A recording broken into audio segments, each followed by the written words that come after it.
Pārņemšu štafeti un parunāšu par kaut ko, kas nav tik ļoti saistīts ar tehnisku latviešu valodu, bet vairāk par rakstīšanu kā tādu. Un manas lekcijas temats ir cīņa ar tofu, jeb kā panākt to, ka tas, kas ir šeit, nonāk uz papīra. Gandrīz katram no mums ir pazīstama sajūta, ka tu sēdi, trulli, blendžot uz baltu papīra lapu, bet ārā nenāk neviens vārds. Kaut pirms mirkļa tu biji gatavs gāzt kalnus, uzvarēt kaujas, nogalināt 33 samurajus un ielīst tumšākajā alā. Mūza niķojas, nav iedvesmas. Un kā to sameklēt? Citi saka, ka jāņem rokā vāle un jāskrien pakaļ savai mūzei, vai mūdzim.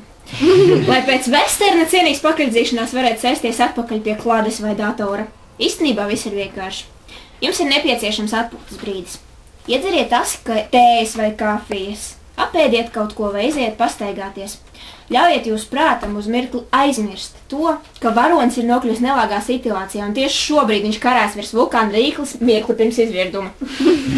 Man personīgi palīdz iziešana svaigā gaisā, tā kā es dzīvoju dzīvoklī, tad man ir balkons, kur es varu vienkārši, man ir minūte un es jau esmu svaigā gaisā un es varu pastīties uz to, kas pagalmā notiek, varu pastīties, kā skraida kaķi un spēlējas bērni, un tas ir atpūtas brīdis. Pats svarīgākais ir neļaut šim atpūtas brīdim ieilgt. Cik gan bieži ir noticis tā, ka nespējam neko uzrakstīt, noliekam visu malā un sākam darīt kaut ko citu. Jau pēc pāris minūtēm tik ļoti ieslīguši otrā nodarbē, ka pavisam aizmiršām par mūsu varoni, kurš vēl joprojām karājas virs vulkāna bezdibī. Reizēm pat mēnesi. Es zinu, ka rakstnieki nereti ir sadisti.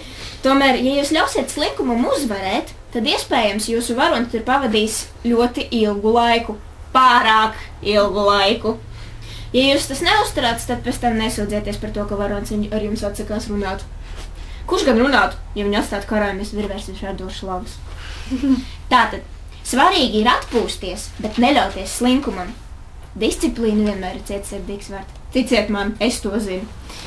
Atcerieties, ka nepakļāvīgais sliņķis, kas mīt katrā no mums un arī manī, nemitīgi cīnās ar diktatoru, kas cenšas jūs pierunāt sēsties pie klādes vai datora, neļaujot sliņķim uzvarēt. Jūs dzirdēsiet no viņa puses tādas atrunas kā, ir jau vēls, es esmu nogurs un vispār es esmu miegains un, rakstīšu rīt es noteikti rakstīšu, jo rītdienas sliņķim vienmēr ir labākais laiks, kad rakstīt. Šodien, tas jau, Bet pienāks rīts, un atrodas 101 cits darbs, kas ir steidzami jāizdara. Saplīsusi izlietne, jāsašuj sev bikseņas, jāpagatavo vakariņas. Un kā manam mīļākajam seriālam šodien ir iznākusi jaunākā sērija, tu taču nevar palaist garām, Necieņa, viss. Ko un apprecēs vai apprecēs Marija? Tieši tā, kas tad ar viņiem tur beigās notiks, vai ne? Tā pienāk vakars, un jau atkal jūs sēžat un domājat, rakstīt vai nerakstīt, tā kā varētu, bet tā kā negribas. Jau atkal sliņķim atrodas lielisks attaisnojums, kā panākt to, ka jūs neuzrakstat ne vārdu. Šodien man īsti nav iedvesmas, un teikumi nav tādi, kādas es tos vēlētos. Pagaidīšu nedaudz, un tad noteikti rakstīšu. Tā paiet stunda, un vēl viena. Līdz beidzot ir tik vēls, ka jūsu acis līd ciet. Un rakstīt tādā stāvoklī ir praktiski neiespējami, un ticiet man uz vārda nekas labs nesanāk, jo tad, kad es centos tā rakstīt, es uzrakstīju slimus viņu murgus tiešām. Jums ir jāraksta tagad, un tūlīt, un jā, es jūs aģitēju. Tieši tā. Lai arī vārdi nav tie, kurus vēlētos tajā brīdī izmantot. Jums te jāuzliek uz papīra. Pirmais stāsta variants vienmēr ir izmetams miskastē, un tas nekam nedara, bet tādēļ cilvēki izdomā rediģēšanu, ja? Rakstiet tagad. Kā sanāk? Tā rakstiet. Rediģēsiet un bļausiet un šausmināsieties par to, kā tādu murgu vispār varēja uzrakstīt vēlāk. Ja tomēr nespējat apklusināt iekšējo nepakļāvīgo, kas saka, ka varbūt jums vispār nebūtu jāraksta, jo kurš gan to visu lasīs, tad iesaku jums izmēģināt šādu variantu. Dodieties pie savas klādes vai datorā esošā faila un sāciet rakstīt diskusiju starp nepakļāvīgo sliņķi un diktatoru. Autore Natālija Goldberga savā grāmatā rakstīt par būtisko apraksta terminu cīņa ar tofu. Tofu ir siers, darināts no sojas pulpām. Tas ir biezs, mīksts un balts. Ir neauglīgi ar to cīnīties, tas nepie kā nenovedīs. Ja jūtiet, ka šie divi raksturi vēlas cīnīties, ļaujiet to viņiem darīt uz papīra, lai jau izkaujas, lai paplūc viens otram spalviņas. Kādā brīdī jūs sapratīsiet, ka esat uzrakstījis jau puslapu. Un, lai gan šī puslapa visdrīzāk vēlāk tiks dzēsta, jūs tik un tā būsiet piesēdušies pie sava darba un kaut ko uzrakstījuši. Esmu pārliecināta, ka kādā brīdī jūsu loģiskais saprāts noteikti uzvarēs gan sliņķi, gan diktatoru, pasūtīs viņus 3 mājas tālāk un jūs sāksiet rakstīt normāli. Jo, kā ir teicis Marks Tvens, noslēpums, kā panākt to, ka tiec uz priekšu, ir iesākt iet. Un tagad man jums ir viens jautājums. Vai kādam no jums ir pazīstami tādi 2 termini kā hronists un ceļotājs? Nu, ļoti aptuveni var iedomāties, kas tas varētu būt. Es zinu, kā mēs to redzam. Nu, labi. Jā.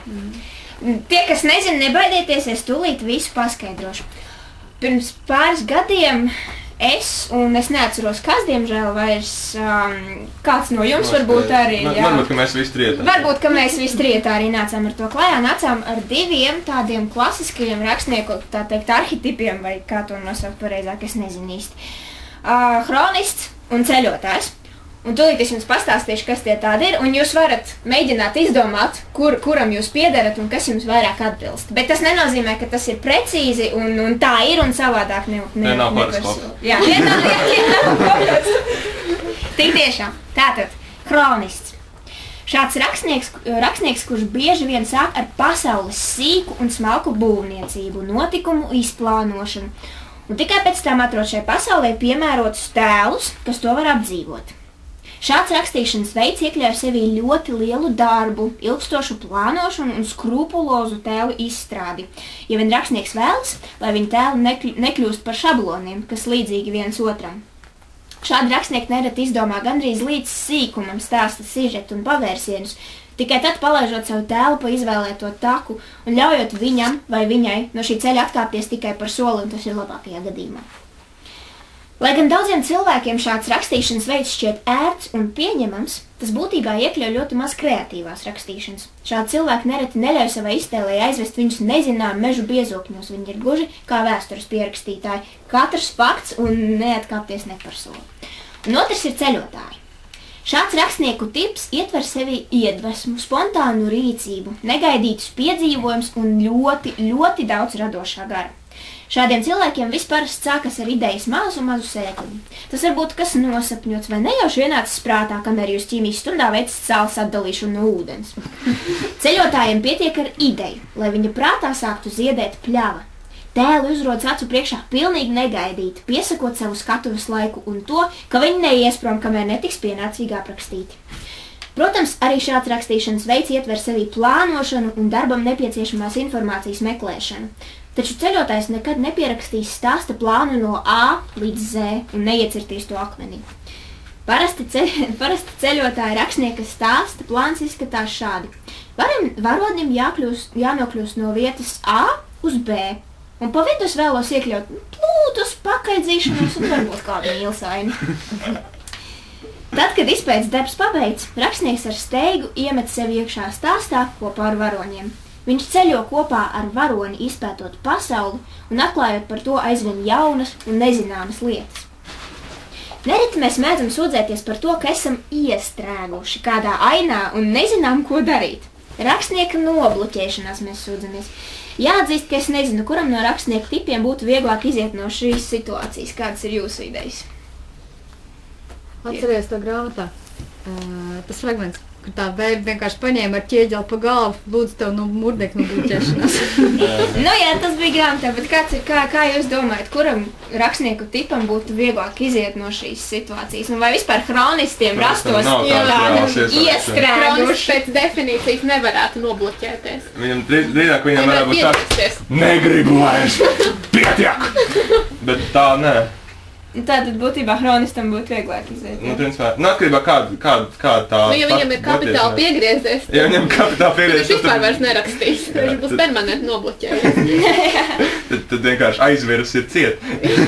Jā, un tad atkal ir jautājums, vai pie šāda stāsta, kas ir permanenti viss ciet, tad vai vispār kādreiz vēl piesēdīsies. Vai nu kā? Man jums ir viens ieteikums.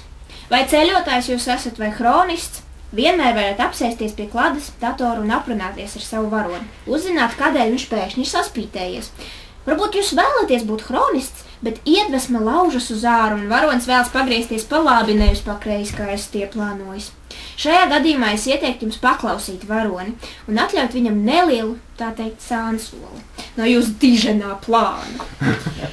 Ja tas ne pie kā nenovedīs, tad nevēdājiet, jo jūs vismaz būsiet guvuši kaut ko paši sev, aizraujošu un negaidītu piedzīvojumu. Taču